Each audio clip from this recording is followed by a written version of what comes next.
काय मेरा महबूब आया ना अख्तर आया. ताई ग बाई ग संक्रांत त्याची पोरगी हंसाबाईची नात. हे असले मंगल असत. नालायकपणा आहे नालायकपणा. ज्याच्या लग्नात असे मंगल अष्टक त्याचा संसार उलटा झाला समजायचं. मिस्त्री काम करणारा मुसलमान तर टोकाचा श्रीमंत मुसलमान त्याच्या लग्नात संस्कृती मोडीत नाही. आपल्याकडे जरा जरा पैशाचा चाळ झाला यानं संस्कृती पेटीली शेकत बसले नालायक. काय धिंगाणा करायचा करीजा लग्नात पण मंगलाष्टक तरी चांगले म्हणू देत जा. इतकं तरी घ्याच्या कीर्तनात ज्याचे ज्याचे लग्न राहिले त्यांना आपल्या लग्नातले मंगलाष्टक सात्विक म्हणू दिले पाहिजे. सात्विक शास्त्र आहे त्याच्या पाठीमाग. आशीर्वाद इतका हलकटपणा नवरदेवाला उचलायले. महाराज आपण मिटिलत नाही रे आसाराम एक घरानं. आपली ताकद नाही. महाराज नवरदेवाला उचललं नवरीनं हार फेकला सोपण्याच्या गळ्यात पडला. गळ्यात शपथ मी खोटं बोलत नाही फक्त नाव सांगणार नाही. 8 दिवस पंचायत होती. पोरगी जाईच ना नवरदेवाच्या घरी. नाही तुला हारच नाही घातलं म्हणे. मागच्या महिन्यात मिटलंय ते. मागच्या महिन्यात शेवटी वेद काढावं लागले. प्रणितो भवाहा अर्धतन कुंकुमाहा जलम ओघास्ती. शास्त्र आहे त्याच्यासाठी. पाणी ग्रहण नावाचा विधी म्हणते आपल्या लग्न संस्कारात. लग्न संस्कार म्हणजे 16 संस्कारापैकी एक संस्कार आहे. चिमणा चिमणीचा गोट्या खेळायचा खेळ नाही. गळ्या नालायक माणसाला अजून आकलीचे कांदे फुटायचे राहिले. इतका हलकटपणा इतका हलकटपणा. बाकीच्या संस्कृत्या बोखंडीवर घ्यायच्या नाही. नवरदेव नवरी तिकून यायची म्हणजे गुदगुल्या करीत आले. इज्जतीचा पंचनामा येतो. आणि जरी येत असतील दोघे करावी उभी आंतरपटाते धरा वधवरा दृष्टादृष्ट न करणे. हे काय गांजा फुकेन दिले का? किती गोड संस्कृती आपली. येऊ द्या बरं तिकून. बरं तिकून येत असताना काय मेरा महबूब आया ना अख्तर आया हे कशाला म्हणायचं? त्याच्यासाठी शांतीपाठ म्हणा. गायत्री मंत्र म्हणा.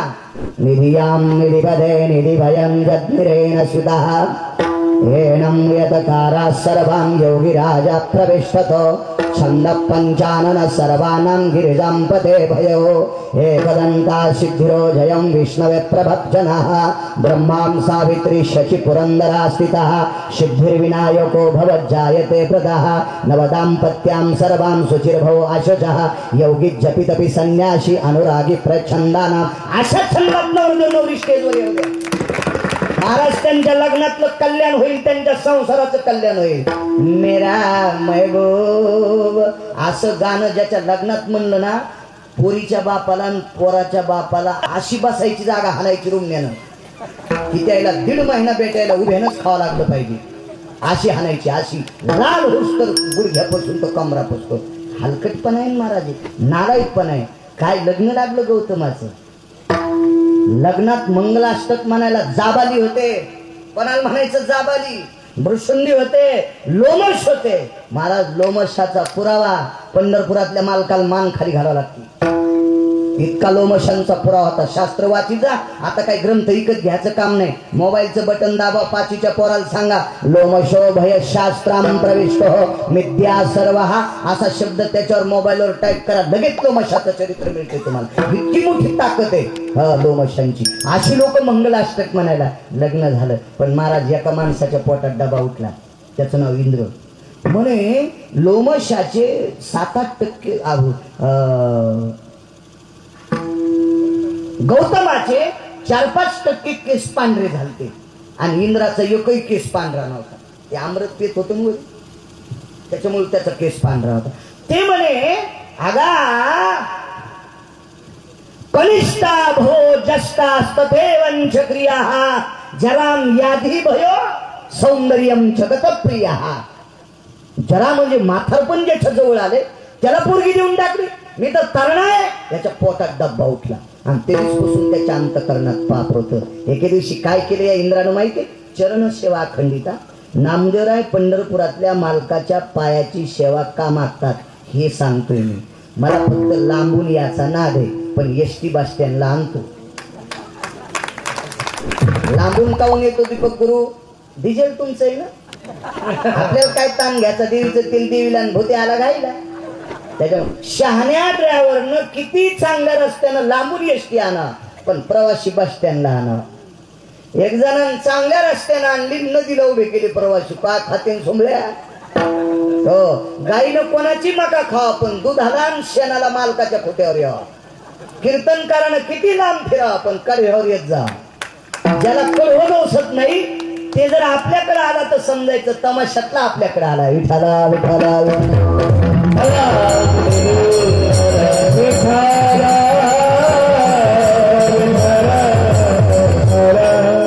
दोन देव सोबत घेतले इंद्रानं. दोन नाव घरी गेल्यावर पाहते देव कोण कोण होते. त्याच्यापैकी एका देवाला कोंबडं केलं. प्राणी तरी चांगला करावा इंद्रियानं, त्याला कोंबडं केलं त्या देवाला. आणि कोंबडं रात्री 1:30 वाजता ओरडलं. कोंबडं कोणाचं बी रात्री ओरडत नसतं. आगा ब्राह्मावरतोर मुहूर्तानाम कुकुटम ध्वनियाम प्रदोभजायते. हे वेदाच्या श्लोकात कोंबड्याचं नाव आलंय. कोंबडं सकाळी ब्राह्मी मुहूर्तावर आरवतंय. आणि रात्री जाणून बुजून एका देवाला कोंबडं केलं. लालूच दाखवली इंद्रानं. त्या देवाची लय फजिती झाली. एका पुराणात पा बघा कधी कधी पुराण पेपर वाचू वाचू काहीचे महिन्याला चष्मे बदलायले. इकडं फलानी निवडून आली, तिकडं बिस्तानी निवडून आली. काय तुम्ही मेवणी उभी होती का? कधी कधी गाथा वाचायचा, शास्त्र वाचायचं, पुराण वाचायचं. हो, काही काहीला इतके पेपर वाचायचा नाद. आमच्या इथलं मथार इतकं पेपर वाचायचं, मेल्यावर पेपरातच जाळलं मी. इतके पेपर साचले होते, त्याला लाकूड टाकलंच नाही. हे तुम्हाला राग येईल म्हणून आमच्या इथलं म्हणायलो, पण समजून घ्या कोणाचं सांगायला होतं. विठाला विठाला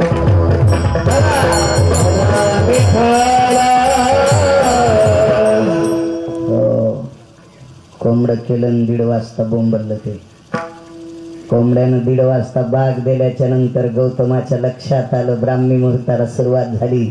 आपण गंगेचं स्नान करण्याकरता जा. साधवानं भीज्ञ राहिला महाराज आणि स्नानाकरता गेले. रात्रीच्या मध्य पर्वावर गंगेला स्पर्श करणं पाप लागते. हा शास्त्र शास्त्र. कव्हा गंगात उड्या नाही हाणायच्या. मगरीवाणी माश्यावाणी खेकड्यावाणी कव्हा बी नाही घुसायचं गंगात. शास्त्र आहे त्याच्यासाठी. तीर्थ पर्व काळावर पुण्य देत असते. काही काही माणसं पंढरपूरला जाते आणि द्वादशी माजलगावात सोडित. द्वादशी माजलगावात सोडित म्हणजे कव्हा निघली पंढरपुराहून याचा विचार करा ना. यायनं रातच्या 11:30लाच आंघोळ केली आणि त्याच्या संघच्या बायानं 10:30लाच चपात्या टाकल्या एकादशीच्या दिवशी. आणि यायनं माजलगावात चपात्या हापकिल्या डुकराईनं. काय तुम्हाला काठी घेऊन आलता का पंढरपुरातला मालक असं करायला? असं करायचं नाही. शास्त्र जे सांगतं ते जोपासायचं. आपण गेलं ना तिथला नियम पाळायचा. चंद्रभागे स्नान, विधी तो हरिकथा. नियम मोडल्या काय होतं बघा पुढं. रात्री 2 वाजता गंगेला स्पर्श केला आणि त्या पवित्र पापनाशीनं शाप दिला. ममाम गत्वाम धैर्या यज्जायते तत्रारस प्रसंगेश यज्जायते पियुषा अभाद्र भद्र भद्रेश्वाम त्वम भार्या अनिष्टो या विचारो कृतोदया. शाप दिला गंगेनं. न्यायशास्त्र करता जरी असेल पण आवेळी गंगेला स्पर्श केला तुझ्या पत्नीच्या डोक्यावर व्याभिचाराचं पाप पडल. महाराज त्याच दिवशी पत्नीला इंद्राने बाटीलं. काय शास्त्रे काही सुंग करीत असतील का आगाव? शास्त्र आहे आपल्याकडे. शास्त्र काही विवृत्त आगावच. ढवळे गुरुवार साडी ढवळी टिकली ढवळी सकाता ते असताना ढवळ कपाळ. नालायकपणाने असे व्रत पण करायचे नाही. या लोकांना सांगितले ते व्रत करायचे. बाटीलं गंगेला. घरी आले, आवाज दिला, अहिल्या. अहिल्याच्या लक्षात आला आपल्या मालकाचा आवाज बाहेरून येतो. मग हे कोण आहे? इंद्र गौतमाच्या रूपात आला. संग घालला. कोण? मी इंद्र आहे. खिडकी उघडी. जाय बापू करून इतकी चूक आहे देणी केली. करायला नव्हती पास. चूक नव्हती करायला पाहिजे आहे. तितकी चूक केली.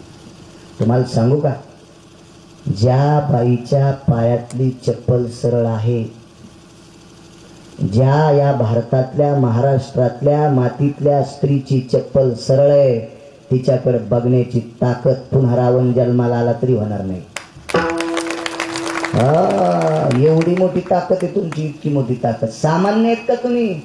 यमाला बांगड्या दाखिल्या एका बाईनं, दीपक बुवा, यमाला तिच्या मालकाचा प्राण काढून नेला आणि यम प्राण घेऊन जात असताना दक्षिणेचा राजा यमन त्याला आवाज द्याला, यमराज. माग पाहिलं नाही त्यानं, काय गोड आरती यमराजा बंधू सयेश नदी जा सोडवे पती माझा दक्षिणेचे राज्य तुला देवा कुंकुम दान दक्षिणेचे राज्य तुला ओ संगा मागते रे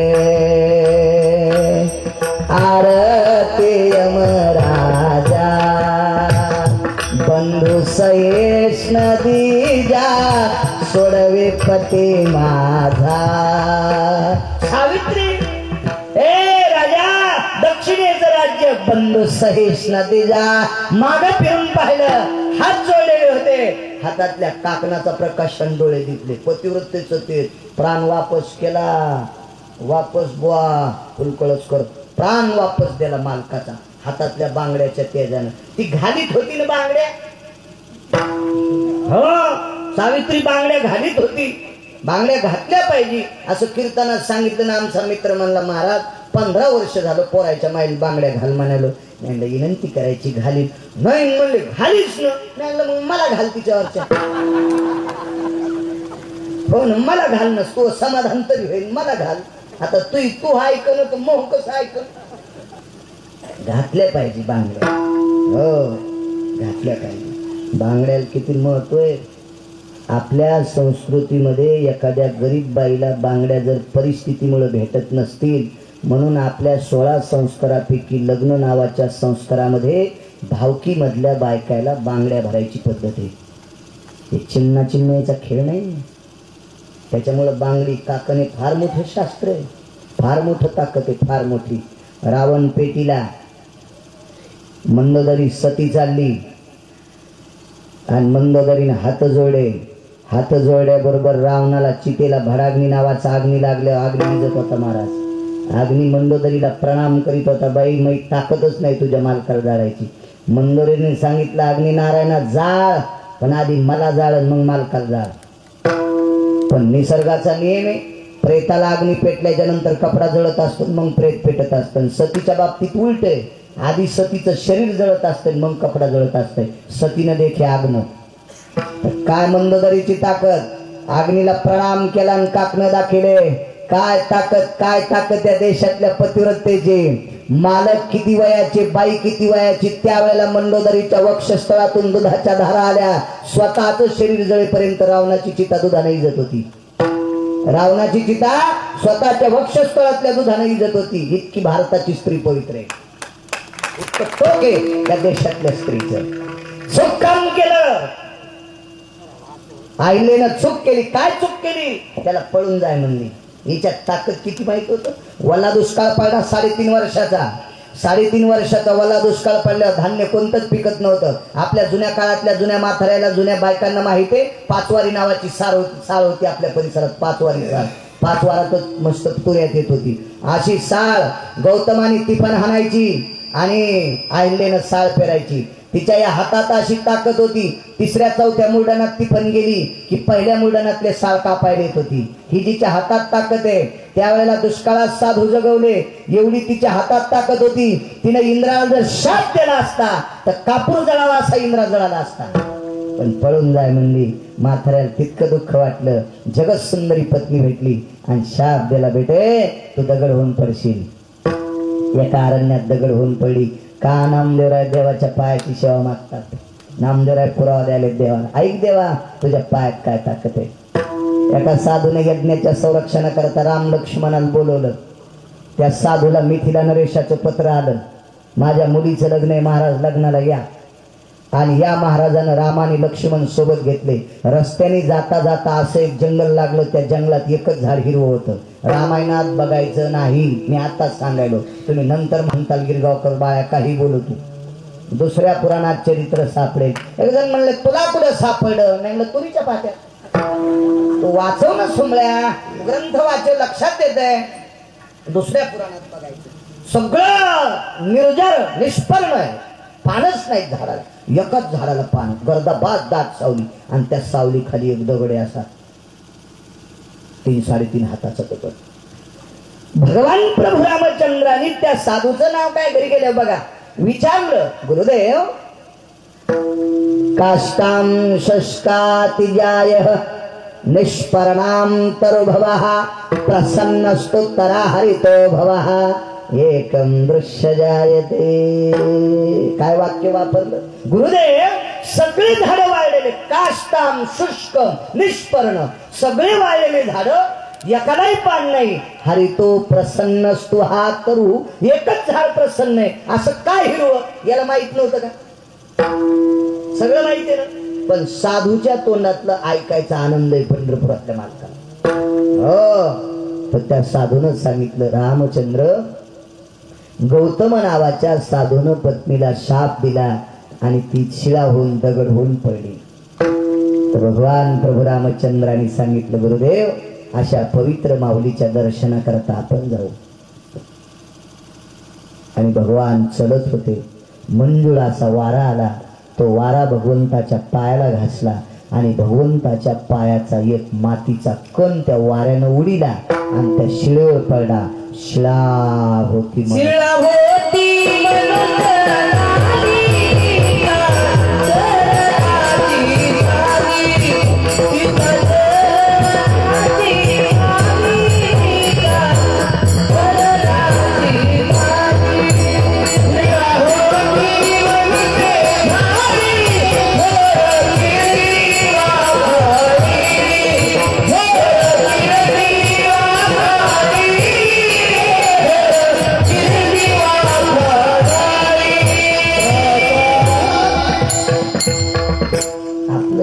घ्यायला करू द्यायचं नाही. त्याचे चरणाचे चाली शिळा होते मनुष्य झाली. त्याच्या पायाच्या चलत असतात. कधी कधी काय होते, आमची इथे एक रामायण चालू होतो. मी बसलो रामायणात, तेव्हा जरा आमचं दाट पातळच पेरणी होती. मी रिकामा होतो, बसलो रामायणात. रामायण सुरू झालं. आता ऐका बरं का. आणि काय सांगू तुम्हाला, म्हणलं रामायण सांगा. काय सांगता आणि काय सांगायचं बरं का, आणि काय त्या ठिकाणी बरं का, आणि ते अशा प्रकारे बरं का, आणि मग तुम्हाला काय बोलू बरं का, आणि काय राजे हो श्रोते जनार्दन तुम्ही काय, आणि तो कसा प्रकार बघा, आणि त्या ठिकाणी त्या ठिकाणी अशा प्रकारे दळूदळू झाडायला माणसं तू. हा, कचकन इंजेक्शन दिलं, चिकनगुनिया राहील, कष्टातच इंजेक्शन हाणायला. औषध गेलं धोत्रात, माणूस तासात बेजार, दुखणं मशीला इंजेक्शन पाखालीला. असं मी म्हणलो नाही. काय सांगायचं तुम्हाला. भगवान प्रभू रामचंद्राच्या अंगाला घाम आला बरं का, लक्ष्मणजीच्या अंगाला घाम आला बरं का, आणि त्या साधूच्या अंगाला घाम आला बरं का. सूर्याची तीव्रता फार वाढलेली होती बरं का, सगळी झाडं वाळलेली होती बरं का. आणि त्या हिरव्या झाडाकडे बघून प्रभू रामचंद्राने धाव घेतली. सगळं गवत वाळलेलं होतं बरं का. एकच दगड असा स्फटिकाच्या शिळेसारखी शिळा होती. भगवान प्रभू रामचंद्र थकले आणि मांडी घालून त्या शिळेवर बसले. देव त्या शिळेवर बसल्याबरोबर शिळा उडाली, बाई झाली. वाचून सांगत आहे, माणसं मरतील रे सुमळ्या. प्रभू रामचंद्र साधूला, साधूच्या पत्न्यांना नमस्कार करणारे होते. बुवा नमस्कार, ते पाय देणारे नव्हते. त्याचे चरणाचे चाली, पायावरचा रजकल उडाल्याच्या नंतर दगड झालेली जगत सुंदरी पुन्हा जगत सुंदरी झाली. घरचा स्वयंपाक खाणार मथार भिक्षान्न खाऊ लागलं, पण पुन्हा पत्नी जगत सुंदरी जीवित झाल्याच्या नंतर घरचं अन्न खाऊ लागलं. दृष्टांत संपला. मोरड्याला, इचकल्याला, फाटाळल्याला महान देशोधडी लागलेला संसार, त्याच्या पायाचं वारं त्या संसाराला लागल्याबरोबर संसार सुखरूप झाला. ही त्याच्या देवा तुमच्या पायात ताकद एवढी, मग मला तरी दुसरं कशाला. म्हणून पहिलं देवा पांडवांना दिल्लीची गादी सापडली, कौरव मातीत गेले. फक्त पांडवाला एकच पुण्य होतं, ते त्याच्या पायापाशी बसत होते. त्याच्या पायापाशी बसलेल्या पांडवांना दिल्लीची गादी भेटावा म्हणून पंढरपुरातल्या मालकानं 8व्या अवतारात 56 कोटी पोरायचा नाश केला आणि पायापाशी बसलेल्या पांडवांसाठी द्वारकेचा राणा पांडवा घरी. ही पायातली ताकद होती. म्हणून पांडव अधिकार तत्वात हस्तिनापूरचे राजे झाले. पायापाशी बसणाऱ्याची ही ताकद. तमाशात नाचणारी बाई दीपक बुवा, तिला एक सुंदर पोरगी झाली आणि त्या पोरीने विचार केला, आईचं जीवन खराब झालं, आता आपण या क्षेत्रात पडू नये. आपलं शरीर लपून वनात राहिली. माऊली महावैष्णव ज्ञानोबारायांची भेट झाली. मालकाचं दर्शन घेतलं. ज्ञानोबारायांनी सांगितलं, बाई जा पंढरपूरला एकदा पाय धर. पाय असे धरले की त्या पायावर देह ठेवला, सोडून दिला देह त्या पायावर आणि तिला पंढरपुरात उजव्या हाताला जागा भेटली. निळोबारायांनी विचारलं, बाई लक्ष्मी त्यानं डाव्या हाताला घेतली आणि तुला उजव्या हाताला? तिने सांगितलं, नुसतं उजव्या हाताला घेतलं नाही, महदर्शन घेतल्याशिवाय त्याचं दर्शनच पावत नाही. तमाशात नृत्य करणाऱ्या बाईचं दर्शन अगोदर घ्यावं लागतंय. ताकद कशाची? निळोबारायला तिने सांगितलं, मी मालकाच्या पायावर देह ठेवला. शेवटच्या श्वासापर्यंत अंतकालेचे मामेव स्मरणमुक्त कलेवरा. शेवटच्या श्वासापर्यंत त्याचं भजन करणारा पवित्र, शेवटच्या श्वासापर्यंत त्याचा चेहरा पाहणारा पवित्र आणि शेवटच्या श्वासापर्यंत त्याचे पाय धरणारा पवित्र त्रिपुटी आली. आणि म्हणून तिला ती जागा भेटली. पायाची ताकद, इतकी मोठी शक्ती. विभीषणानं प्रभू रामचंद्राचे पाय धरले. त्याच दिवशी सुग्रीवाला आमंत्रित केलं, समुद्राचं पाणी आणलं. ते सोन्याच्या, तांब्याच्या, पितळाच्या, जर्मलच्या गुंडीत नाही आणलं. पलाश पत्र द्रोण भवाम आपाम पती निराहा. रामायण सांगतंय, पळसाच्या पानाचा द्रोण केला, त्याच्या सागराचं पाणी आणलं आणि त्याच्यावर हातावर पाणी घेतलं आणि संकल्प सोडला, लंकेशा भय जातो उत्तरोस्ततेवचा. रावण मेल्याच्या नंतर लंकेचा राजा तुम्हाला करीन. फक्त पायाची ताकद. ज्यानं बायको चोरून नेली त्याचा भाऊ पाय पडल्याच्या नंतर रावण मेल्यावर त्याला राजा केलं. देवा इतकी तुमच्या पायात ताकद आहे, मला तरी दुसरं कशाला. चरण सेवा खंडित, ठीक आहे देऊन टाकलं. पुन्हा काय पाहिजे? वास द्यावा पंढरीचा. मला पंढरपुरात वास्तव्य पाहिजे. काय ताकद आहे पंढरपुरात? ऐशी चंद्रभागा, ऐसे भीमा तीर, ऐसा विटेवर देव उठे. काय चंद्रभागेची ताकद आहे मी सांगत नाही. 350 गंगा येतात, त्याच्यापैकी एक गंगा पंढरपूरला. 349 गंगेमध्ये तुमच्या माझ्यासारख्याने आंघोळ केल्याच्या नंतर त्या गंगा मळून जातात आणि मळालेल्या गंगा पवित्र होण्यासाठी दुपारच्या वेळेला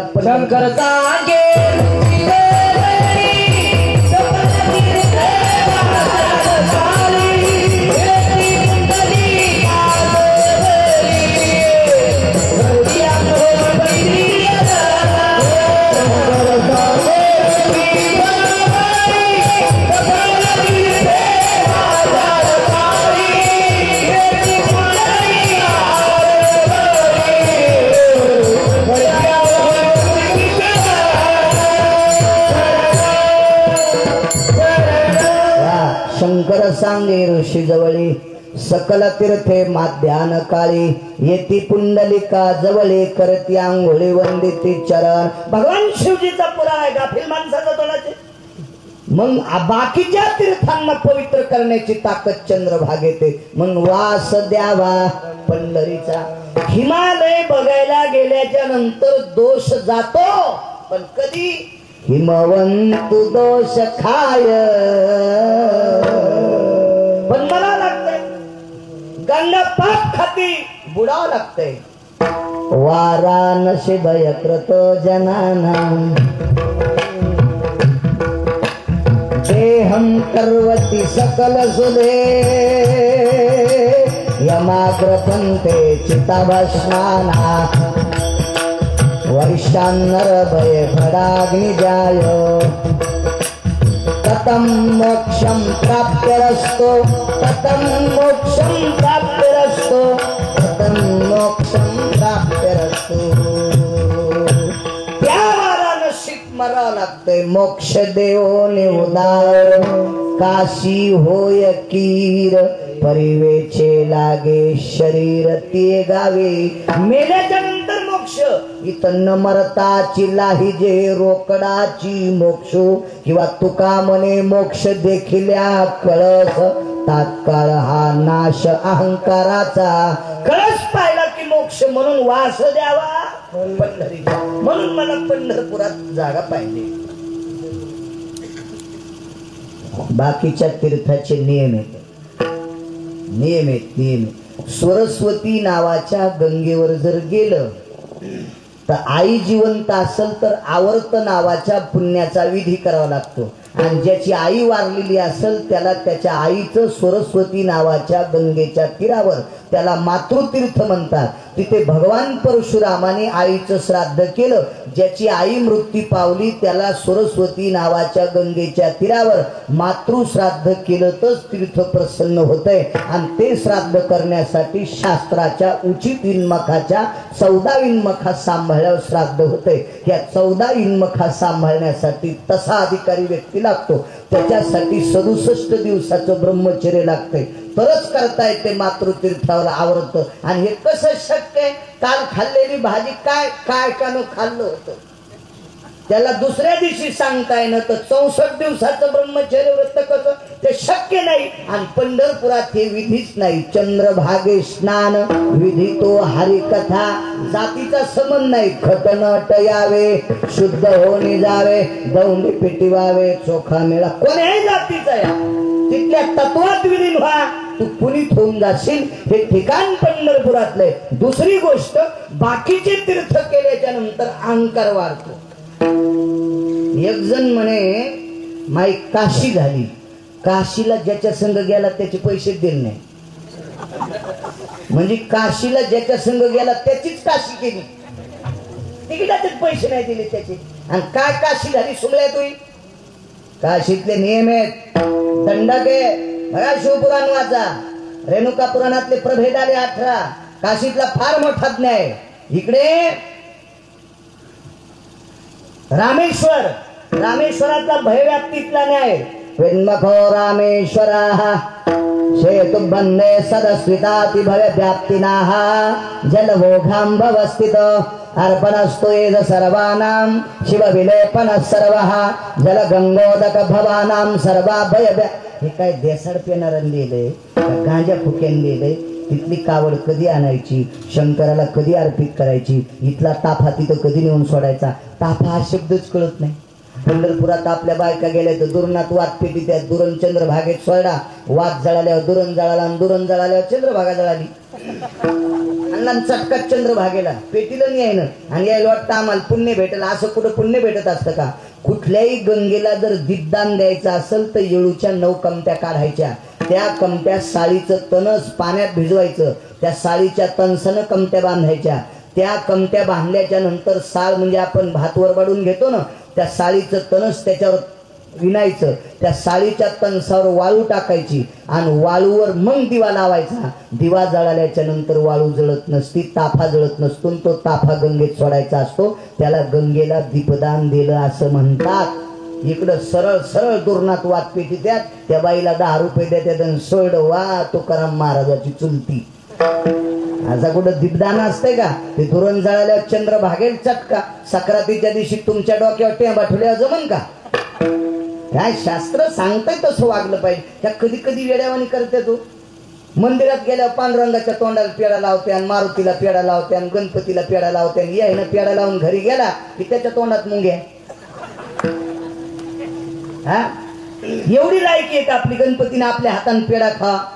भगवान शिवजीच्या पिंडीला पेढा चिटकीतात. आपल्या हाताने पेढा खा. मुंग्या घातल्या देवाच्या अंगावर घालीनच का देवाच्या तोंडाला पेढ्या? प्रदक्षिणा घालताना मागून भेटाडायला चिटकीतात. मागून देव खात असतो का पेढा? हे सगळं यायचीच करामध्ये. किती महाराज मेल्या सुधरा त्यांचं सुधरू आहे. पहिली मला गोळी घाला. असं नका करी जाऊ मोठी माय. तुम्हाला गिरगाव करायची शपथ आहे. असं करायचं नाही करायचं नाही. हो चंद्रभागेत ह्या चोळ्या टाकायला महाराज 2-4 रेल्वे भरत्याने इतक्या चोळ्या सापडत्या. एक संन्याशी आंघोळीला गेलं आणि बुडी मारली वरी आलं. माणसं हसू लागले. ते संन्याशी बाबा म्हणले काय झालं दात काढायला? आम्ही काही पागल नाही तुमच्या जातात झंपर अडकलं. किती पाप लागेल त्या बाईने झंपर टाकला असेल तिला.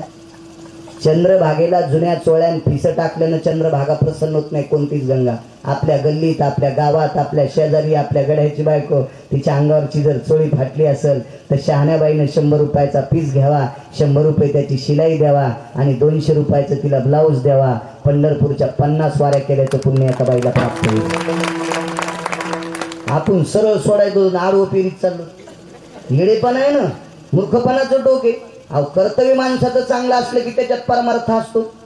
काही टाकायचे गोदडेन गादडेन जुनेन काही. अहो जुनं दान करायची एकाच दिवशी प्रथा आहे. चंद्राला दशी दान करत असते. ती एक तिथी आहे. ती कोणती तिथी आहे चांगल्या ब्राह्मणाला विचारा, तुम्हाला सांगेल. फक्त त्या दिवशी अंगावरच्या वापरलेल्या धुतलेल्या वस्त्राचा, कोरं नाही, जुन्या वस्त्राचा एक दोरा काढायचा आणि चंद्राकडे बघून निशापते भयस्थित अंबरा प्रभा दशे समर्पयामी, त्या दिवशी अंगावरच्या कपड्याचा एक दोरा चंद्राकडे फेकत असते. त्याला दशीदान नावाचा विधी म्हणतात. बाकी कुठेही जुने कपडे गंगाईनं, यमुनेनं, नर्मदेनं टाकू नका. सगळं पापाचा उकंडा डोक्यावर बसला आपल्या. असं नाही केलं पाहिजे. नाश करू नका पाणी. दुसऱ्या राज्यात हुशार लोक. मी कुरुक्षेत्रावर गेलो, 6 फूट पाणी खोल होतं. रुपया टाकल्या चिचकापट वरून कळू लागला.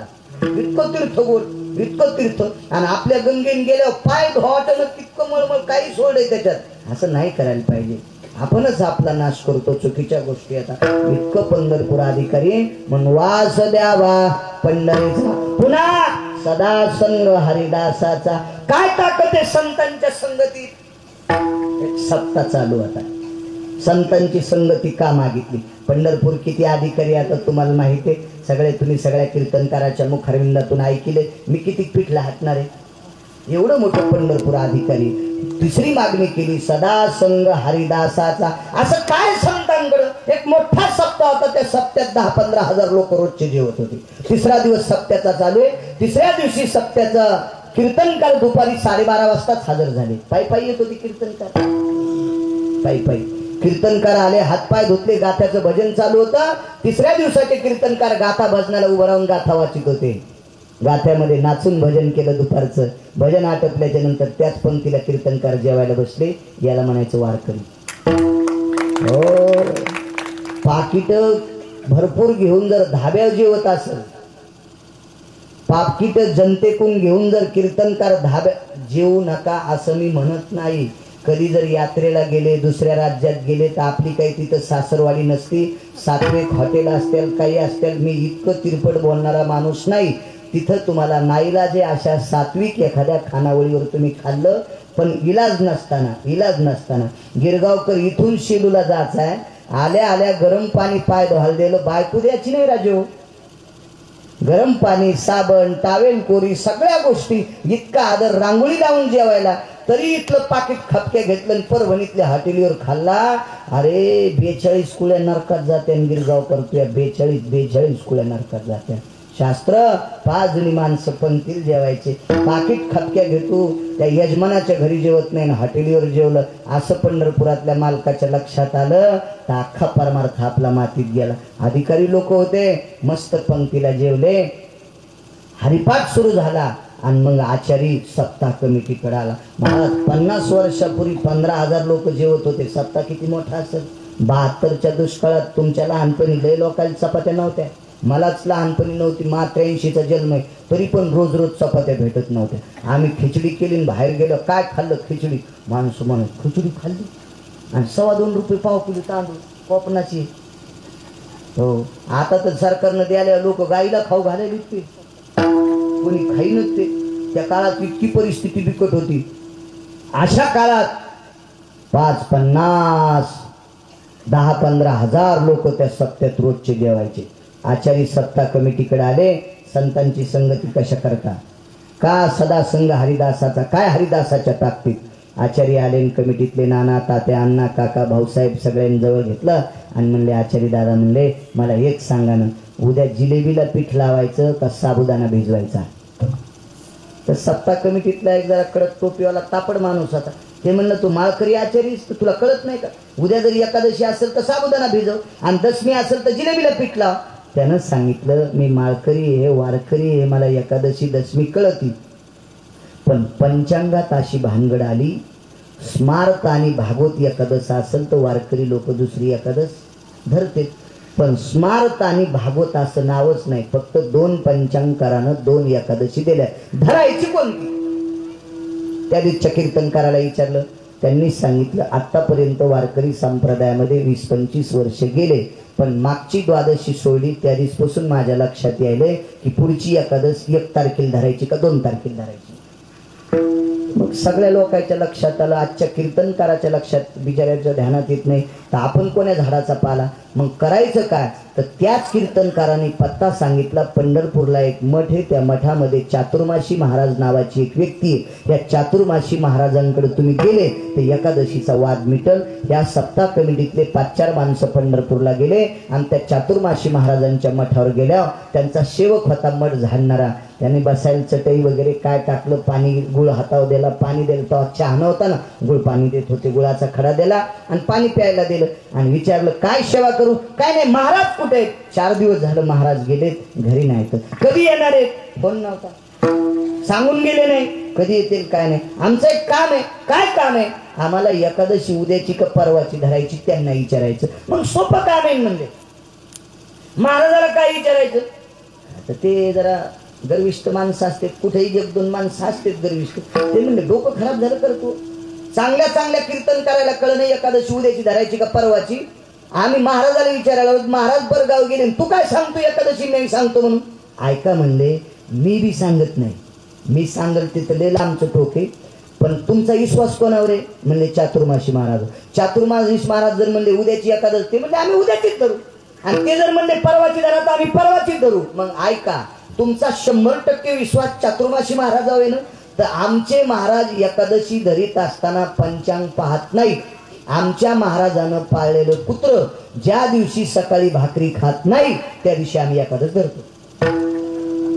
सदासंग हरिदासाचा, हरिदासाची संगती नामदेवरायानं का मागितली त्याची ताकद सांगतो. मग मात्र त्याच्या टोपीच्या आतून घाम आला, वरून कसा येईन आतूनच येत असतो ना. सगळ्यांना टोप्या काढून टाळू पुसली. म्हणले कुत्र्याला भाकरी टाकीतच नसतात. नाही नाही, आमच्या गुरुजीचा नियम आहे, सकाळी उठल्याच्या नंतर आश्रमातल्या स्वयंपाकघरातल्या टोपल्यात जेवढ्या शिळ्या भाकरी पोळ्या असत्या तितक्या कुत्र्याच्या पुढे पहाटे ब्राह्मी मुहूर्तावर टाकायच्या आणि ते चंद्रभागेच्या स्नानाला जात होते. कुत्र्याने भाकरीला तोंड लावलं की ते स्नान करून आले की त्यांचा विधी आटपायचे आणि विधी आटपला की ते नेहरीला बसायचे. पण ज्या दिवशी सकाळी ब्राह्मी मुहूर्तावर 2:45-3:30च्या सुमारास भाकरी कुत्र्याला टाकल्यावर कुत्र्यानं भाकरीला तोंड नाही लावलं त्या दिवशी आमचे महाराज एकादशी धरते. सत्ता कमिटीतले म्हणले आता काय करावं? काय नाही म्हणले 3:30 पर्यंत थांबावं लागेल. सकाळी ब्राह्मी मुहूर्तावर आपले उपास सुरू. एक जण मला भेटला, दशमीचा दिवस होता, 12:05 झाले, दिवसभर उपवासी. म्हणलं जेवण 12:05 झाले, तर ते म्हणले एकादश सुरू झाली. म्हणलं पंचांग ते आजन दिलं का? 12:05 एकादश कशी सुरू होईल? 12:05 दशमीला जर एकादश सुरू झाली असेल तर एकादशीच्या दिवशी 1:02 जेवायला काय हरकत आहे? असे हिंदूचे उपास सुरू होत नसतात. हिंदू संस्कृतीतले या संप्रदायाचे उपवास ब्राह्मी मुहूर्तावर एकादशी पहाटे सुरू होती आणि द्वादशीला दुसऱ्या दिवशी ब्राह्मी मुहूर्तावर एकादश संपत असती, असे नियम येतं. बाकीच्या संस्कृतीचे उपवास रात्री सुरू होतात आणि रात्री सुटतात. आपले उपवास याच्या विरुद्धात आहेत. सकाळी ब्राह्मी मुहूर्तावर सुरू होत असतात आणि दुसऱ्या दिवशी ब्राह्मी मुहूर्ताच्या पर्व काळावर सोमवार सुटत असतो, ब्राह्मी मुहूर्ताच्या पर्व काळावर प्रदोष सुटत असतो. असे नियम आहेत आपल्याकडे. असं कधी बी मंगळवार धरायचा आणि 1:30 वाजला की मंगळवार सुरू झालं, मंगळ यायचं काय? तशी सुरुवात नसते. येथे ब्राह्मीर मुहूर्तोर भयव्रतोर भय जायते तथा प्रातारिणीयोगे शास्त्र उचितो पुनिता, असं त्याच्यासाठी शास्त्र आहे. हे काही कोणानं डोक्याचं काढायचं गुडघ्याला बांधायचं असं नसतं ते. मग सकाळी सकाळी गावरान तूप आणि दूध आणि त्याच्यात डोक्याच्या केसासारख्या बारीक शेवाया टाकल्या. त्या जुन्या बायकायला शेवाया चांगल्या येतात. आता काही काही बायकांनी शेवाया केल्या म्हणजे मायकाच्या दांड्यात त्याला बोटुळा म्हणायचं. ते चमच्यानं कशाला खाचा? धरूनच खाचा. जुन्या बायकांनी शेवाय केल्या अशा डोक्याच्या केसासारख्या असतात, त्या दुधात टाकल्या, त्याची खीर केली आणि खीर कुत्र्याच्या पुढे ठेवली. कुत्रं लांब जाऊन बसलं. गावरान तूप लावलेली पोळी टेकली, लांब बसलं. कुत्र्याच्या जवळ पुन्हा भात नेला. तर कुत्र्याच्या डोळ्यातून दीपकवा पाणी येत होतं. ते कुत्रं माणसाला म्हणत होतं, अरे माणसांनो, तुम्हाला जरी एकादशी कळत नसेल तर नाही कळू द्या, पण कुत्र्याची एकादश मोडू नका. कुत्र्याची एकादश मोडू नका. कुत्र्यानं त्या दिवशी भात पोळी खीर खाल्लीच नाही. दुसऱ्या दिवशी मात्र द्वादशीच्या दिवशी त्यांनी सांगितलं, आता उद्या जर नाही खाल्लं तर असं होणारच नाही. म्हणलं मंडपात फाशी घेईन तुमच्या. दृष्टांत संपला. एका हरिदासाच्या संगतीत राहिलेलं कुत्र पंचांकर्त्याचा वाद मिटित आहे. हो, एकादशीचा वाद मिटित आहे. इतकं वारकऱ्याच्या सानिध्यातलं कुत्रा अधिकारी काय टोक असेल. का हरिदासाच्या संगतीत? याच्यातलाच पुढचा पुरावा आहे का. हे चातुर्मासी महाराज उतार वय झालं. रात्रीच्या 1-1:30 वाजता तहान लागली आणि देवाला विनंती केली, देवा आवाज बसला रे, पाणी प्यायचंय मला, कोण पाणी देईल. आवाज शिष्याला जात नव्हता. 10:30-11 वाजता शेज आरती होती पंढरपूरला. आता स्वामी सुखे निद्रा करा गोपाळा, आपुला आले मनोरथ जातो आपल्या स्थळा. जनाबाई दृष्ट काढायचे, सखयाचे पांडुरंग रायाचे दृष्ट काढिते.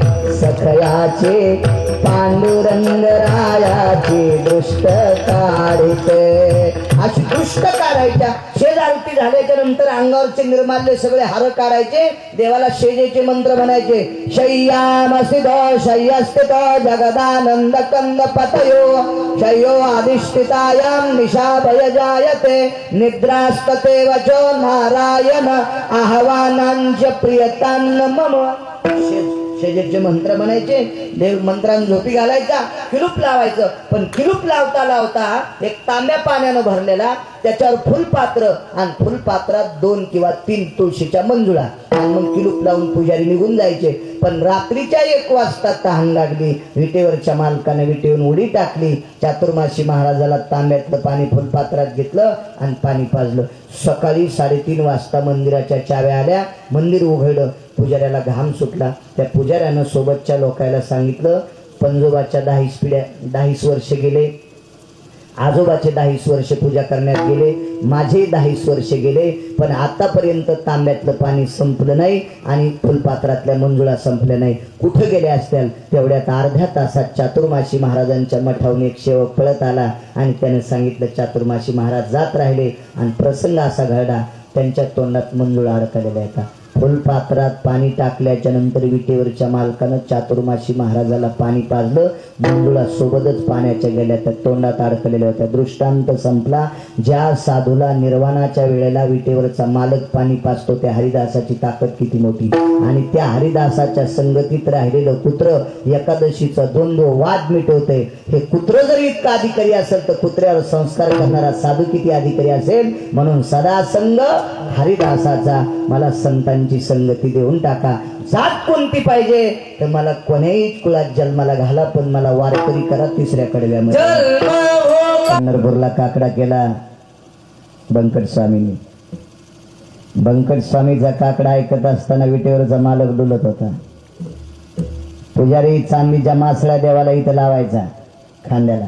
मासळ्या पितांबरात गुंतवायचा आणि पुजारी बाजूला सरकल्याच्या नंतर मासळ्या खाली पडत होता. पुजाऱ्याने विचार केला, मासळ्या कशा खाली पडतात. तर एका व्यक्तीने सांगितलं, मासळ्या तशा पडत नाहीत. वैकुंठवासी बंकट स्वामींनी काकडा ऐकत असताना देव इतका तल्लीन होतो, त्यांचा काकडा काय ऐकत असताना देव नाचायचा, नाचता नाचता मासळ्या खाली पडत होत्या. म्हणजे बंकट स्वामीचा काकडा ऐकत असताना देव नाचत होता. काय काकडा असेल ते. काकडा मुरलेल्या माणसांनी म्हणा. कर्मकांडात संध्या सांगितली 24 नावाची. केशवाय नमा, माधवाय नमा, अनंताय नमा, मित विक्रमाय नमा, संकर्ष, असंच आहे ना 24 नावाची. आणि वारकरीची संध्या सांगितली हरिपाठ आणि काकडा. ही संध्या. हो, ज्याला चांगलं गाता येतं त्याला, आमच्या इथला एक पोरा होता त्याला सुंदर गाता येतो. म्हणलं काकडा म्हणणं काय बोलता म्हणे बाळू महाराज. आता मी काकडा म्हणायच्या लायकीच आहे का. आणि म्हणलं मग तू काय नमाज पाडतो का. हो, मागच्या आठवड्यात मेलं बघा ते. हो, 8व्या दिवशी गौसलं. हो, तो काकड्याच्या विरोधात बोलत होतो. किती नालायकपणा. वारकऱ्याची संध्या हरिपाठ आणि काकडा आहे. काय त्या काकड्याचं टोक आहे, काय काकड्याचं तत्व आहे, काय काकड्यात उपदेश आहे. या वारकरी संप्रदायातल्या मर्मज्ञ स्थितीत एक स्त्री जन्माला आली. प्रपंचाची व्याख्या आपल्या मुलाला सांगत होती. 42व्या दिवशी शक्रजित राजाच्या कुळात उत्पन्न झालेली स्त्री, तिनं देहाची विजय स्थिती सांगितली. म्हणाल सा काय काकड्याची अवस्था आहे, हा देह नाशिवंत मलमूत्राचा बाधा. काय प्रपंचाची व्यथा सांगितली. सांडी रे सांडी बाळा, सांडी संसार चंदो,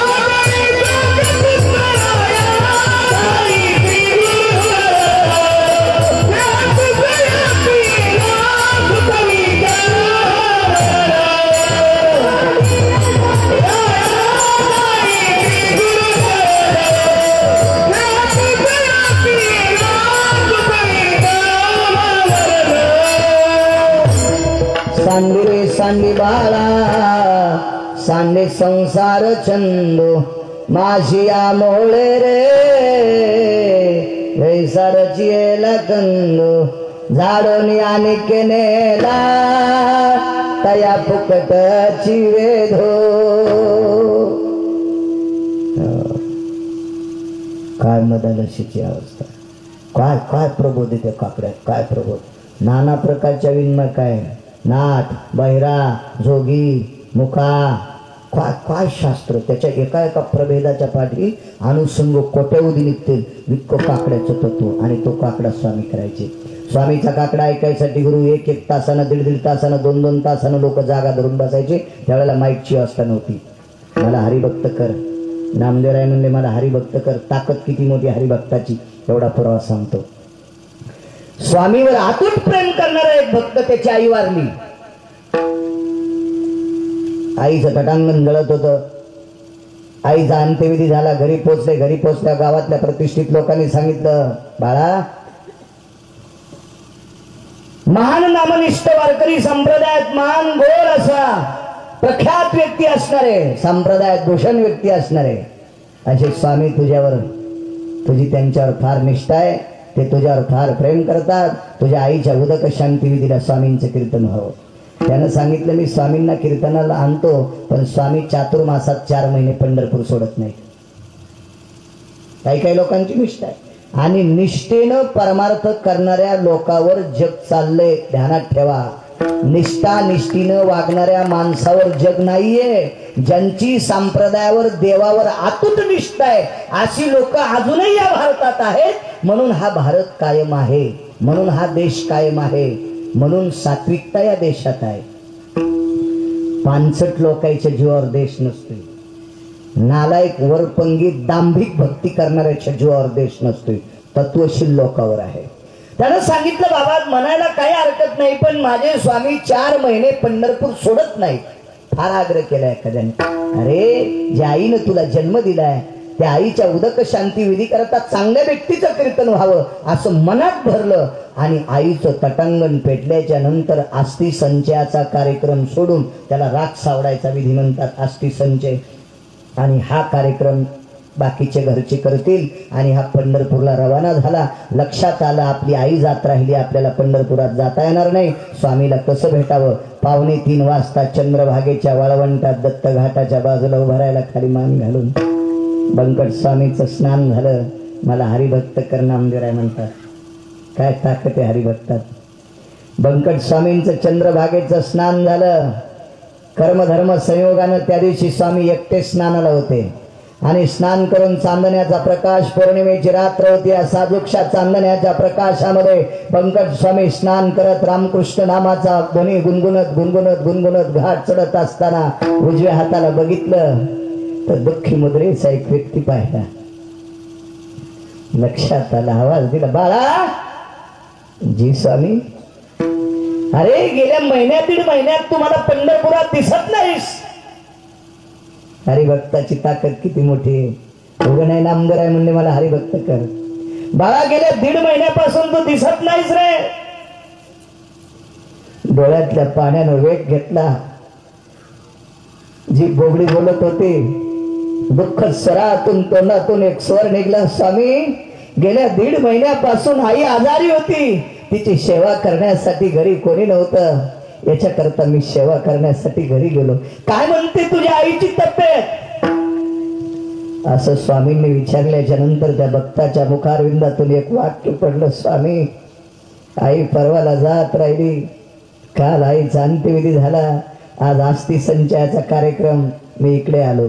स्वामींनी सांगितलं, अरे तुझ्या आई जात राहिल्या, मग तू आस्ती संचयाचा कार्यक्रम न करता इकडे आलास कशाला? ऐका स्वामी, गावातल्या काही प्रतिष्ठित माणसांची इच्छा होती माझ्या आईच्या उदक शांती विधीला तुमचं कीर्तन व्हावं. म्हणजे तेरवीच्या नंतर जे कीर्तन केलं त्याला आपण गोड जेवण म्हणतो. शास्त्रात त्या कीर्तनाला उदक शांती विधी असं नाव आहे. शास्त्रात त्या कीर्तनाला असं नाव आहे. स्वामींनी सांगितलं, बाळा तुझ्या दुःखात मी सहभागी आहे रे बाळा, पण माझा नियम आहे, गेली 22-23 वर्ष झाली मी चातुर्मासात 4 महिने पंढरपूर सोडत नाही रे बाबा. मी कसं येऊ कीर्तनाला? हा चातुर्मास संपल्याच्या नंतर एक प्रवचन माला ठेवू आणि 4-5 दिवस, 10 दिवस, 11 दिवस, 15 दिवस तुझ्या घरी राहतो आणि तुझ्या आईच्या प्रीत्यर्थ स्मरणार्थ आपण प्रवचन करू तिथं. त्यानं सांगितलं, स्वामी इच्छा उदक शांती विधीला यावी अशी आहे. नाही बाळा तू घरी जा. त्या भक्ताने हट्ट धरला दीपक बाबा आणि स्वामींना सांगितलं, स्वामी तुम्ही कीर्तनाला येतो म्हणले तरी घरीच जाणार आणि नाही म्हणले तरी घरी जाणार, फक्त परिणाम आहे का?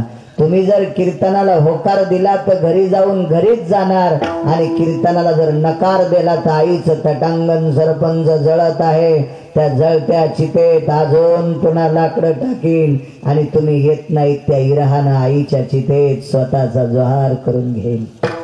स्वामीचे डोळे पाण्यात डगडगले. अरे एवढा हट्ट नसतो रे बाळा. स्वामी ज्या माऊलीनं मला जन्म दिलाय आणि तिच्या पुण्याईनं मला तुमच्यासारखा सद्गुरू सापडलाय, हे पुण्य तिचं आहे आणि तिच्या उदक शांती विधीला तुमचं कीर्तन व्हावं. बंकट स्वामींनी सांगितलं, जा येतो मी, पण चर्चा करू नकोस. घरी गेला.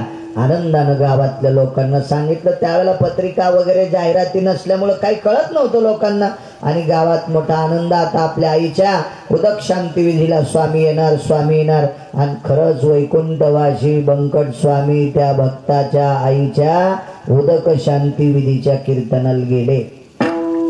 2-2 तासानं काकड्यासाठी जागा धरून बसलेली भक्त मंडळी, अर्धा तास होऊन गेला पण स्वामी काकड्याला येत नाही. काय करावं? 4-5 माणसं चंद्रभागेकडे गेली, काही मठावर गेली. स्वामींना ताप आला असेल का, घसा बसला असेल का, चंद्रभागेतून येताना पाय घसरला असेल का, घाटावर पडले असतील का, आजारी पडलेत का, सगळा तपास घेतला. स्वामी मठावर नाहीत, चंद्रभागेत नाहीत, वाळवंटात नाहीत, घाटात नाहीत, रस्त्यात नाहीत, महाद्वारात नाहीत, कुठंच नाहीत. चलबिचल होती. 22 वर्षापासून स्वामीचा काकडा ऐकणारी काही भक्त मंडळी होती. त्यांच्या अंतःकरणाला गैवर आला आणि डोळ्याच्या कडा ओल्या झाल्या. काय आपल्या कानान पाप केलं रे? महाराज लय निष्ठा होती संप्रदाय काही लोकांची. काय आपल्या कानानं पाप केलं रे? आज आपल्याला स्वामींचा काकडा ऐकायला भेटत नाही. स्वामीवर अतूट प्रेम करणाऱ्या वारकऱ्यांचा विरह विटेवरच्या मालकाला सहन झाला नाही. विटेवरच्या मालकाने कोणाला न कळता विटेवून उडी टाकली. मला हरिभक्तच कर असं नामदेव म्हणतात. जातीत कोण्या जन्माला घाल, जन्म हो का भलते याती, परी मिन चुके हरिभक्ती, मला भक्त कर हरीचा. विटेवून उडी टाकली. वैकुंठवासी स्वामींचं रूप घेतलं उलकळसकर आणि स्वामीच्या रूपात विटेवरच्या मालकाने काकडा केला. अभंग सुरू झाला. उठा पांडुरंग प्रभात समय पातला, प्रभात समय पातला,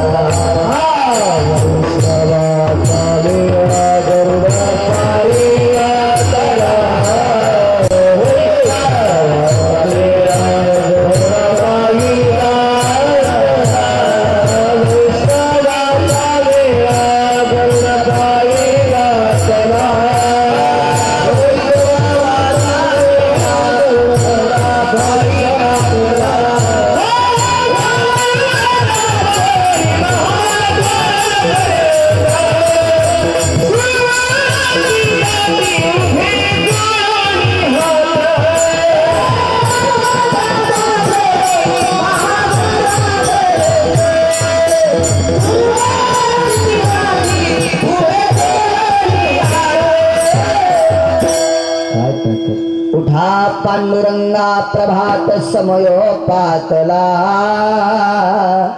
वैष्णवाचा मेळा गरुड तारी घातला. कोणाला उठा म्हणायले? पांडुरंगाला. म्हणायले कोण? पांडुरंगानेच पंकज स्वामींचं रूप घेतलं आणि काकडा सुरू केला. काय आवेशात काकडा. सगळी भक्त मनातली मनात म्हणत होती अर्धा तास काकड्याला उशीर झाला त्या अर्थी इतका स्वामींना आवेश. सगळा मंडप दणाणून गेला. मंडप दणाणून गेला. त्या दिवशी झालं काय माहितीये का? तुम्ही नामदेव पायरीपासून पुढे जात असताना डाव्या हाताला एक गणपती बाप्पा आहे. इथं कसं तुमचं गणपतीचं मंदिर आहे तसे गणपती बाप्पा आहेत. त्या गणपती बाप्पाचं नाव आहे साक्षी गणपती. साक्षी गणपती. आणि आता त्या गणपतीच्या समोरासमोर उजव्या हाताला महाराज एक समाधी आहे. ती समाधी या महाराष्ट्रातल्या मातीतील एका सुताराची समाधी आहे. पांचाळ जळोजी मळोजी नावाची पांचाळ त्यांची समाधी. निष्ठावंत वारकरी होते. निष्ठावंत. कशाला निष्ठावंत? एका भावाला 12 वाजून 15 मिनिटं झाले चंद्रभागेच्या वाळवंटात. तो भाऊ दिसत नाही. लहान्या भावान घडायला सुरुवात केली. मित्रांनी बाजूच्या वारकऱ्यांनी विचारलं का रडतो? आणि मग दादा गेले. कोण सांगितलं तुला दादा गेले? गेल्या 35 वर्षापासून आम्ही दोघं भाऊ आपोआपल्या ठिकाणावर काम करतो. पण दशमीला 12च्या आत आमची दोघांची भेट होती. आज 30-35 वर्षाच्या नंतर 12 वाजून अर्धा तास झालाय तरी आमचे दादा आले नाही. याचा अर्थ आमचे दादा गेले. 12 वाजूच देत नव्हते दशमीच्या दिवशी.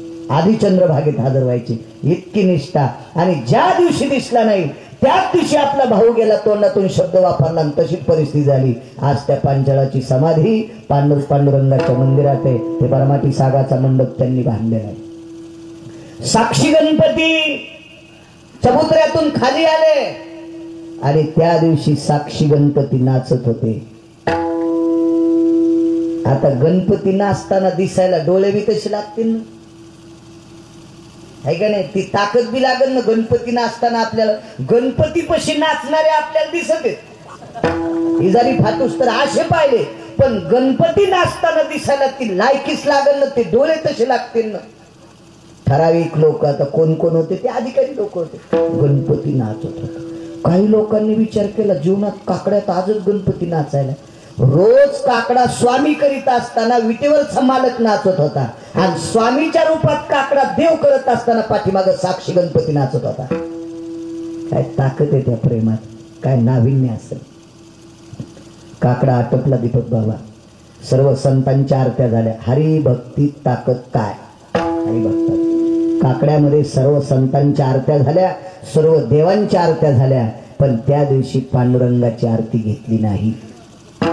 ताकद नाही झाली एका बी वारकऱ्याची म्हणायची स्वामी आज तुम्ही पांडुरंगाची आरती कशी घेतली नाही. आता जर एखाद्याचं रस्व दीर्घ चुकलं तर खालून लोक म्हणतील चुकलन गिरगावकर. त्या काळात आदर होता. वजन होतं. आचारसंहिता. आणि माणसं पहिली गोष्ट चुकतच नव्हते. आदरात वागत होते. आचारसंहितेची चौकटच मोडत नव्हते. आचारसंहितेच्या चौकटीला फार मोठी ताकद आहे. मी नेहमीच सांगत असतो सासऱ्याच्या पुढून जाताना सुनानं पदर पडू द्यायचा नाही. सासऱ्याच्या समोरून जाताना सुनानं पदर पडू द्यायचा नाही. आणि सून स्वयंपाक करत असताना सासऱ्यानं चुलीला पाय लावून शेकायचं नाही. ती आचारसंहिता आहे. सून जर सासऱ्याच्या पुढून जाताना पदर पडू देत नसल तरी पण सासरा चुलीला पाय लावून जर शेकत असल तर त्या सासऱ्याला जळत्या धिलपीनं हाणायचं. कवडीचं पाप लागत नाही. थोत्राव हाणायची धिलपी त्याच्या. थोत्राव. तुला बैठकीत भाकरी भेटायल्यात ना तू कशाला चुलीपाशी मरायला. आचारसंहिता मोडायचीच नाही. अशी सांप्रदायातली नियमावली आचारसंहिता होती. काय तक्कर कोणाची बोलायची. स्वामींना आरती हुकली. पक्षा येतो नो भेद. 15 दिवस गेले आणि 15 दिवसाच्या नंतर एके दिवशी काकडा आटपला. सगळी माणसं स्वामींचं देवाचं दर्शन घेऊन निघून गेले. बंकट स्वामींनी गरुड खांबाला टेकन दिलं आणि त्यांच्या समवयस्क 2-4 माणसं होती ती अशी बोलत बसली. गप्पा निघत असताना एका वारकऱ्याच्या डोळ्याच्या कडा ओल्या झाल्या. स्वामींनी सांगितलं अरे रामभाऊ तुम्ही का रडता? काही नाही म्हणे स्वामी गेल्या 15 दिवसापासून एक अंतकरणात खंत आहे. मला देवा जन्म कोणताही घाल पण हरिभक्त कर. शेवटच्या पोरात मला हरिभक्त कर. स्वामींनी त्या व्यक्तीला सांगितलं स्वामी गेल्या 15 दिवसापासून अंतकरणात एक खंत आहे. ती खंत तुम्हाला विचारायची पण विचारायची हिंमत होत नाही. पण नाही विचारावं तर मनात राहत नाही. अशी मनात तळमळ चालली ती. काय काय बोलू का म्हणे स्वामी माफी मागून. आमक्या तिथीला आमका वार होता, आमकी तारीख होती, त्या दिवशी सकाळी तुम्ही काकड्याला अर्धा तास उशीर केला. काकडा इतका सुंदर रोजच्यापेक्षा 1-2 पटीनं उंच स्वरात काकडा झाला. पण शंका एकाच गोष्टीची माझ्या अंतःकरणात आहे. जीवनात 22 वर्षापासून तुमचा काकडा ऐकतो, पण पांडुरंगाची आरती तुम्ही कधीच चुकली नाही. फक्त त्याच दिवशी तुम्ही पांडुरंगाची आरती घेतली नाही. असं काही 2-4 निष्ठावंतच वारकरी त्यांच्या जवळ होते, बाकी सगळेच होते, पण जवळ फक्त 2-4च. आणि विचारलं, स्वामींनी सांगितलं तुम्हाला खरं सांगू का, आता पितळ उघडं पडलं तर पारितो. मी जीवनात 4 महिन्यात गेल्या 22-23 वर्षात चातुर्मासात पंढरपूर सोडलंच नाही. पण माझ्यावर अतूट प्रेम करणारा एक वारकरी होता. ते स्वतः कोणाला शिष्य म्हणत नव्हते. महत्व हरवी, चातुर्य लपवी, पिशेपण मिरवी आवडोनी, पूज्यता डोळा न देखावी, स्वकीर्ती कानी न ऐकावी, अशा महिमेत जीवन जगणारी ती संत होती.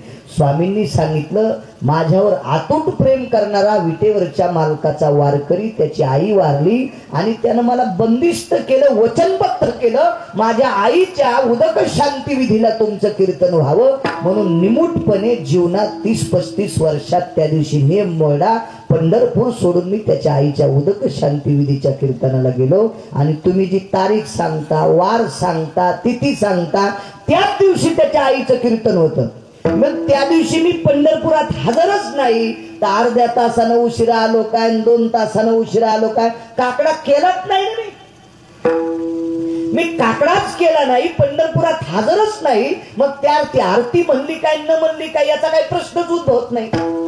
पण त्यांनी सांगितलं, स्वामी ऐका, हे तुमच्या मनाचा भाग काय असेल ते सोडा, पण दृश्य बुद्धी चातुर्य भयव्याप्ती वेद क्रमणविन्मुखानुसार अत्यंत चातुर्य दशेनं निहाळल्याच्या नंतर आमच्या डोळ्याला तुम्हीच होतात.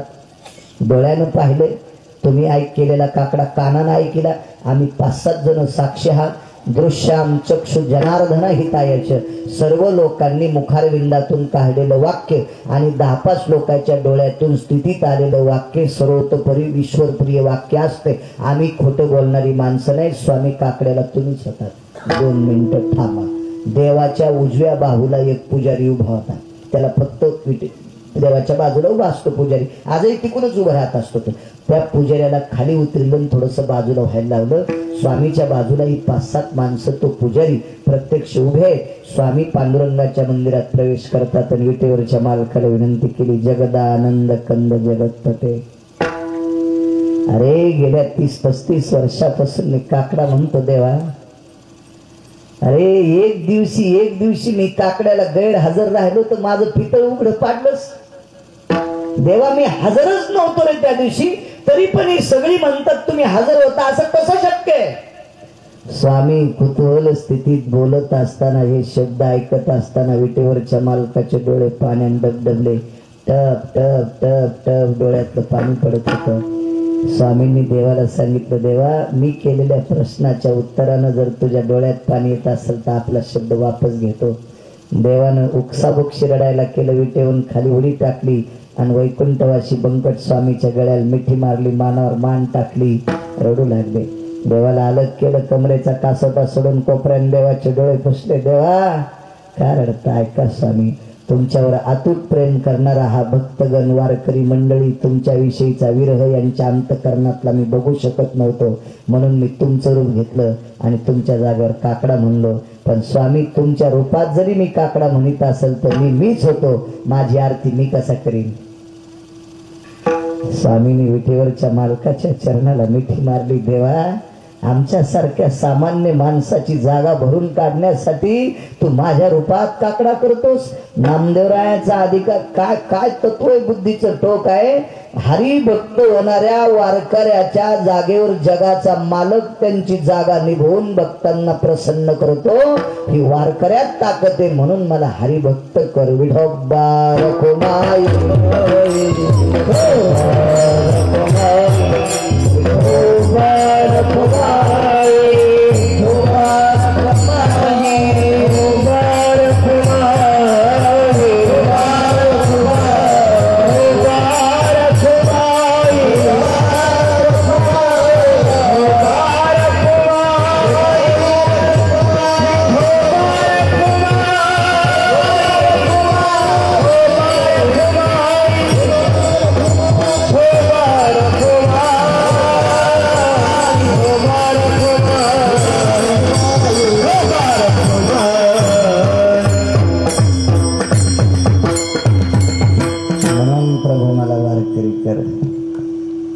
नामदेवरायाच्या सानिध्यात राहिलेल्या एका वारकरी माऊलीनं जगाच्या मालकाला जीव घाला नामयाची जणी कोण तिचा भाव जीवे पण निरावती असे माल वारकरी कर.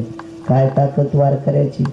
वारकऱ्याची वृत्ती नामी होत असतील. ज्याची वृत्ती नामी झाली त्याने वस्तूला स्पर्श केला की वस्तू नामी होत असतील. वारकऱ्याच्या सानिध्यात राहिलेल्या जनाबाईनं गौरीला हात लावला. गौरी विठ्ठल म्हणत होती. काय वृत्ती अधिकार किती शक्ती. वारकरीच कर देवा मला. स्वर्गातलं अमृत खराब झालं. 5 प्रकारचं अमृत होतं. 2 प्रकारच्या अमृताची महती सांगतो. एक अमृत सुधा निवारण हितार्थाया आणि एक अमृत तृष्णा निवारण हितार्थाया. एक अमृत भूक निवारण करण्यासाठी खात होते आणि एक अमृत तहान निवारण्यासाठी. 3 अमृत कशासाठी पित होते भागवताचं लक्षात येईल. आता हे 5 प्रकारचे अमृत खराब झाले. हे 5 प्रकारचं अमृत शुद्ध करण्याची ताकद पंढरपुरातल्या वारकऱ्यात होती. त्या वारकऱ्याचं नाव होतं चोखोबराय. चोखोबराय. काय ताकद हरिभक्ताची. हरिभक्त कशा करता व्हायचे. सोमवारी एकादशी विमान उतरले पंढरीसे. सोमवारची एकादशी आली. त्या एकादशीला विमान पंढरपूरला उतरलं. त्या विमानामध्ये नारद तुंबर सांब आणि इंद्र. सांब म्हणजे भगवान शिवशंकर त्या विमानात बसून आले. पंढरपुरात विमान उतरलं आणि चोखोबरायच्या घरी भजन झालं एकादशीचं. आणि सकाळी द्वादशीच्या दिवशी पंगती बसल्या. त्या पंक्तीला जगाची मालकीन तूप वाढीत होती. एका जनार्दनी चोखियाची मात आणि जेवे पंढरीनाथ त्याचे घरी. का स्वर्गातले लोक जेवायला आले. स्वर्गातली अमर माणसं मरत नसतात. पुण्य संपल्यावर खाली येत असतात. पण पुण्य शिल्लक होतं पण अमृत प्याला नव्हतं. खराब झालेलं अमृत 124 यज्ञ केले शुद्ध नाही झालं. पंढरपुरातल्या वारकऱ्याने 1.5 मिनिटात नामाचं आवर्तन टाकलं की अमृत शुद्ध होतंय. नामदेवराय म्हणतात ही वारकऱ्याची ताकद आहे म्हणून मला हरिभक्त कर. एवढी मोठी शक्ती वारकऱ्याची. काय अफाट. म्हणून देवा मला जात कुठली घाल फक्त मला हरिभक्त कर. जातीचा काय संबंध आहे. हरिभक्ताची ताकद किती मोठी. दादू आणि खोदू नावाचे 2 पिंजारी आहेत महाराज. सकाळच्या काकड्यात वर्णन आलंय त्याचा. मला सुरुवात सांग रे. काय कानोपात्रा खोदू पिंजारी तो दादू भजनिया भिदू हरीचे. खोदू आणि दादू नावाचे 2 वारकरी. त्याच्यापैकी एक वारकरी किलिंब होता. नंतर वारकरी झाला. आधी किलिंबे. वरात पाहिल्याच्या नंतर डोळे भरून आले. नामदेवराव वेडे नव्हते मला वारकरी कर म्हणण्यासाठी. त्या किलिंब्यानं वरात पाहिले डोळे भरून आले. झोपला. वडील एकाकडे कामाला होते. मुलाच्या आजोबाकडनं वरदेवाच्या सांगितलं आमचा मुलगा झोपलाय. मुलाचे आजोबा आले आणि विचारलं का झोपतो. माझं जीवन निरर्थक आहे. मूर्ख आहेस म्हणे तो. तुला कोण किलिंबे म्हणताय. आई नाव ठेवायला वेगळाच सांगतो. आई नाव ठेवते. बाप नाव ठेवते. सगळे नाव ठेवतेत मला. त्या वारकऱ्यानं सांगितलं तू माझा आहे की इथून पुढे मालकाचा काकडा करी जाय. दुपारची दुपारती करी जाय. संध्याकाळची पंचपदी करी जाय. तुला विटेवरचा मालक स्वीकारी. अंगीकार ज्यांचा केला नारायण. हरिभक्तात ताकद किती मोठी आहे. आणि योग असा आला त्यानं जीवनभर परमार्थ केला. एके दिवशी देह संपला. ज्या व्यक्तीने शिकवलं वैकुंठात ती भेटली. मला वैकुंठाची गादी प्राप्त झाली त्याबद्दल दुमत नाही. पण लोक मला स्वीकारित नाही. कोण म्हणताय तुला स्वीकारित नाही. अरे सकाळच्या काकड्यात तुझं नाव आहे. कानोपात्रा खोदो पिंजारी तो दादू भजनिया भेदू हरीचे पाय. माय म्हणत होती आमच्या कुळात पापी जन्माला आला. बापान सांगितलं आमच्या कुळाचं नाव घालण्यासाठी जन्माला आला. तू नपुसक आमच्या कुळात जन्माला आला. त्या व्यक्तीचं काकड्यातलं नाव जर काढून टाकलं एखाद्या वारकऱ्यानं तर त्याला वारकरी संप्रदायातून काढून टाकते. आज त्याचं नाव घेतल्याशिवाय तो अभंग म्हटला जात नाही. इतकी वारकरी संप्रदायात आलेल्या व्यक्तीची मोठी ताकद आहे. खोदू आणि दादू नावाच्या पिंजऱ्याचं नाव सुद्धा काकड्यात घेतल्या जाते. याचं एकमेव कारण ते वारकरी झाले. आणि इतका संप्रदायाचं टोक मोठे म्हणून मला हरिभक्त कर. ज्ञानेश्वर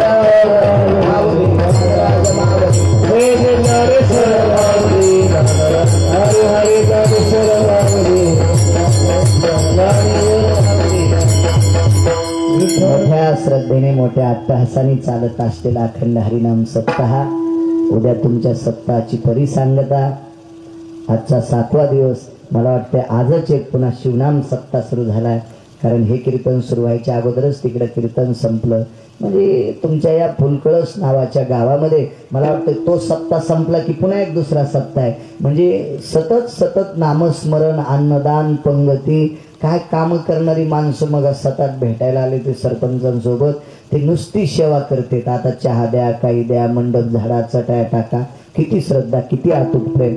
खरंच तुमच्या गावाला फुलकळस नावे शोभते, अत्यंत शोभते.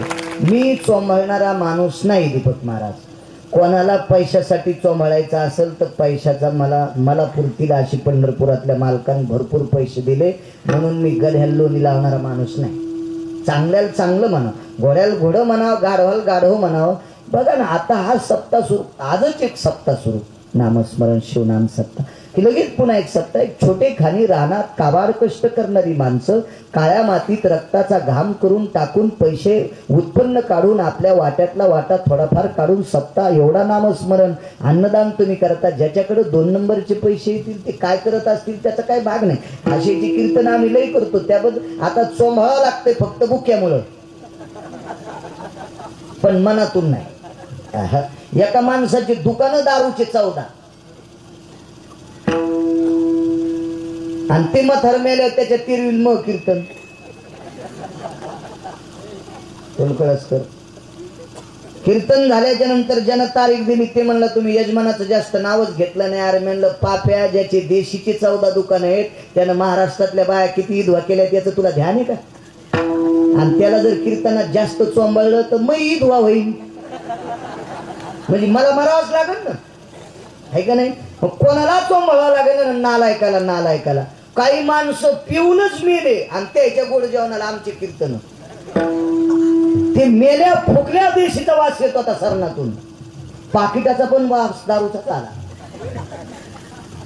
अशाची पण स्तुती नाही, चांगलं काम करणाऱ्या माणसांची स्तुती. लगेच कळते कावाड कष्ट शेतात काम करणारी माणसं. एवढ्या श्रद्धेनं भागवताचं आवर्तन पडलं. आदरणीय दीपक गुरुच्या मुखारविंदातून तुम्ही भागवत एकतर भूदेव आहेत आणि दुसरी गोष्ट वारकरी संप्रदायावरणी अत्यंत नम्र, साजूक, शीतल स्वभावाची व्यक्ती आदरणीय दीपक महाराज. 7 दिवस थांबून महाराजांनी मगाच सांगितलं आज काय करते. नाही सोडणार नाहीत. मी म्हणलं जरूर तुम्हाला ते येणार म्हणजे येणार. एखाद्या वेळेस कधी कधी नाईलाज असतो, नाही तर शक्यतो कीर्तन सोडत नाही. अत्यंत नाही, ज्याला 2-2 अभंगावर कीर्तन येते ती कोणाच्या पुढे बसणार. संप्रदायात हेच मोठं काही लोकांना गंडल आला अहंकाराचं. हो, आणि अहंकार घालण्यासाठी संप्रदाय. हो, आणि संप्रदायात येऊन जर अहंकार वाढत असेल तर किती मोठा नालायकपण आहे. बरणी दीपक गुरुपूजनी ते सुद्धा या ठिकाणी मृदंगाचार्य आमचे विठ्ठल महाराज, त्यांनाही धन्यवाद. आसाराम महाराज असतील, आमचे शेलगावकर संतोष महाराज असतील, समाधान महाराज, नावच समाधान, वा बाजूचे महाराज, हे सगळे महाराज. अहो त्या व्यक्तीला पाय नाही दीपक बाबा, तरी पण ती व्यक्ती 2-2.25 तास झालं कीर्तनात. तुम्ही काय ज्ञानोबा तुकोबराच्या नामास ताकद आहे. साऊंड सिस्टीम वाल्यानं सुंदर असा आवाज दिला. तुम्हाला सुद्धा धन्यवाद. ज्येष्ठ श्रेष्ठ परिसरातून आलेली सर्व श्रोते मंडळ, माझ्या माय मावल्या, तुम्हाला नाक घासून प्रणाम करतो. आणि या सप्ताहाला गोड असं आयोजक स्थान लाभलेलं, गोड गोड अशा आदरणीय हरिभक्तीपरायण आमचे काशीनाथ महाराज फुलकळसकर. तो एक अत्यंत छोटा आहे, आवाज गोड आहे, नम्रता आहे. कारण मला जरी मोबाईल भारीचा नसला तरी याच्याकडे लगेच पत्रिका दाखवते, आज आमच्या ठिकाणी कीर्तन, आज आमच्या ठिकाणी कीर्तन. महाराज चांगल्या गावाला भाव असतोच. तुम्ही अजून बी लक्षात घ्या, बाजारात जर टरबूज घेताना लहान जरी असलं पण कोप्याला नसावं. ते घरी गेल्यावर पांढरं का निघणं, पण कोप्याला घेत नाहीत माणसं. ज्याला कोप नाही त्याला किंमतच असते. 2 दिवस फुल्यावर घरी पिकन ते, पण कोप्याला तर आळ्या निघतात ना. अध्यात्म बिंडंकी माणूस कमी वयात. आणि काशीनाथ महाराज अशीच ज्ञानोबाराय तुकोबारायची कृपा, गणपती बाप्पाची, पांडुरंगाची, भगवान शिवशंकराची तुमच्यावर कृपा हो. आणि अशीच संप्रदायाची सेवा तुमच्या हाताने घडत राहो.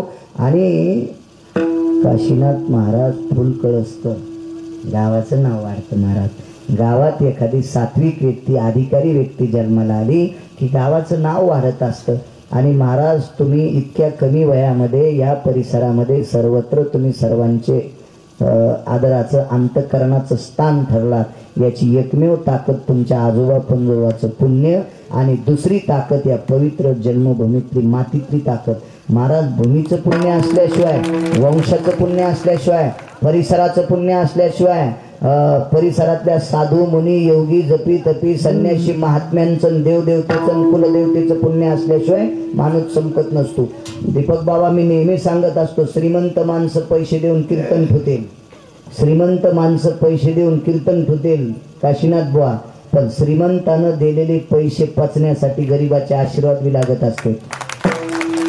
म्हणून या परिसराने तुम्हाला गोड सुंदरसं उचलून घेतलं. असा सुंदरसं परमार्थाची संप्रदायाची सेवा तुमच्याकडनं घडो, निर्विघ्न घडो, निर्विवाद घडो, सात्विक घडो, देवाला आवडेल अशी सेवा घडो.